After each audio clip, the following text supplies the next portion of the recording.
자, 고지음을 위반하면 보험계약이 해지되고 보험금을 한 푼도 못 받게 된다는 부분은 이해를 하겠는데, 이런 질문에 사실대로 대답하지 않았다는 것을 이유로 사기죄로 처벌받는 경우까지 있을까요? 네, 이런 일이 실제로 형사처벌을 받는 경우도 있습니다.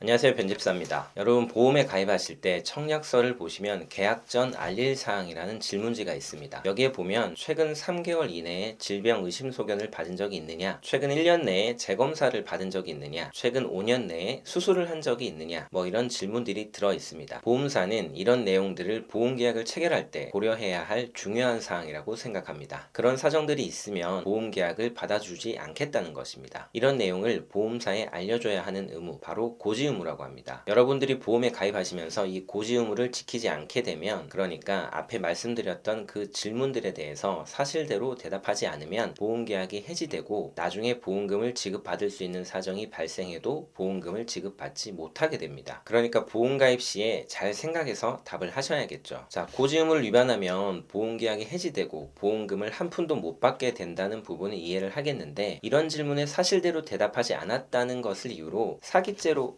처벌받는 경우까지 있을까요? 네, 이런 일이 실제로 형사처벌을 받는 경우도 있습니다. 간단한 사례를 하나 소개해드리면, A씨는 보험가입 2년 전부터 당뇨병과 고혈압으로 치료를 받아왔습니다. 그리고 심지어 이걸로 보험금을 받은 적도 있었습니다. A씨는 새로운 보험에 가입하면서 질병이 있는 사실을 숨기고 보험에 가입했습니다. 구체적으로는 최근 5년 이내에 당뇨병과 고혈압을 앓은 적이 있느냐라는 질문에 아니오라고 대답하고 보험에 가입했습니다. 이후 보험금 지급 사유가 발생해도 보험금을 지급하지 않는 면책 기간이 지난 다음에 고혈압과 당뇨 치료비에 관한 보험금을 청구해서 1억 원 정도를 지급받았습니다. 이 사례에서 법원은 A씨에게 사기죄를 인정해서요, 징역 8개월에 집행유예 2년을 선고했습니다. 이 내용을 보시면 갑자기 내가 보험 가입할 때 제대로 고지를 했었나 생각이 드시면서 조금 무서울 수도 있겠습니다. 하지만 앞서 설명드린 사례처럼 고혈압과 당뇨에 관한 치료비 등을 보장하는 보험을 가입하면서 이미 고혈압과 당뇨가 있는 사실을 숨기고 보험계약을 체결한 정도가 아니라면 걱정하지 않으셔도 됩니다. 그런데 문제는 요즘 이것처럼 확연히 보험 사기로 판단하기 애매한 사건들, 이런 사안들을 보험사가 경찰서에 보험 사기로 조사해달라고 진정을 많이 제기하고 있다는 것입니다. 제가 상담을 받은 사안들만 해도 아주 많은데요. 과거에 갑상선 결절을 제거하고 보험을 가입했는데, 물론 이제 갑상선 결절 제거받은 사실을 알리지 않았죠. 그리고 보험 가입 이후에 갑상선 암이 걸려서 보험금을 청구했더니 고지 의무 위반이라면서 보험 사기로 경찰 조사를 받게 된 경우가 있었습니다. 암에 걸린 사실을 숨기고 보험에 가입했다면 모르지만 갑상선 결절이 정말 흔한 질병인데, 이런 경우를 사기로 처벌한다면 아무도 무서워서 보험에 가입하지 않을 것입니다. 또 어떤 환자는 간염으로 우루사를 처방받아 먹고 있었지만 정기적으로 CT 촬영을 하면서 경과를 관찰하고 있었고 자기 몸 상태가 나쁜 상태가 아니었습니다. 이분이 보험에 가입하면서 치료 사실을 알리지 않고 가입을 했습니다. 몇 년 뒤에 위정맥류가 발생해서 피를 토하는 질병인데요. 그래서 결국 간이식을 받게 됩니다. 그리고 그 이후에 관련해서 보험금을 청구했더니 보험사는 환자를 보험 사기로 처벌해달라고 진정을 제기했고, 이분은 결국 재판까지 받게 됐습니다. 방금 말씀드린 사안들은 둘 다 고지 의무 위반이 인정될 수는 있는 사안입니다. 하지만 보험에 가입한 지 3년이 지난 경우들이었기 때문에 보험회사가 고지 의무 위반으로는 보험계약을 해지할 수 없고 보험금을 지급해야 하는 경우들입니다. 자, 여기서 보험사의 선택지가 3가지 정도 있습니다. 첫 번째는 보험금을 지급하는 방법입니다. 다른 방법도 있는데 보험사가 웬만해선 이 방법을 선택하진 않을 것입니다. 두 번째는 민사소송을 제기해서 민법상 사기에 의한 계약 취소를 주장하는 방법입니다. 저는 이 방법이 정상적인 방법이라고 생각하는데, 이렇게 하려면 보험사가 자기 돈을 써서 또 변호사를 선임해야 합니다. 그리고 그 소송에서 승패를 장담할 수가 없습니다. 소송에서 지면 보험금도 지급해야 하고 보험계약자 측에게 변호사 비용도 물어줘야 합니다. 그러니까 이 방법도 잘 선택하지 않으려고 할 것입니다. 마지막 세 번째는 경찰서에 이 사람이 보험 사기꾼이라고 진정을 넣는 방법이 있습니다. 진정서와 관련 서류를 제출하면 경찰서에서 알아서 조사를 다 해줍니다. 보험 소비자들은 경찰 조사를 받게 되면 심리적으로 상당히 위축되기 때문에 내가 억울한 마음이 든다고 하더라도 자신이 사기꾼이 아니라는 주장을 끝까지 하는 것이 쉽지 않습니다. 보험사와 어떻게든 합의를 봐서 빨리 그 상황을 벗어나고 싶어집니다. 결국 보험금을 청구하지 않기로 하고 보험계약도 해지하기로 하고 보험사와 합의를 하는 경우가 많습니다. 않습니다. 하지만 여러분 알아두셔야 하는 것이 이 사기죄는 보험사와 합의를 본다고 하더라도 처벌을 받는 범죄입니다. 물론 합의가 됐으니까 처벌 수준은 낮아지겠죠.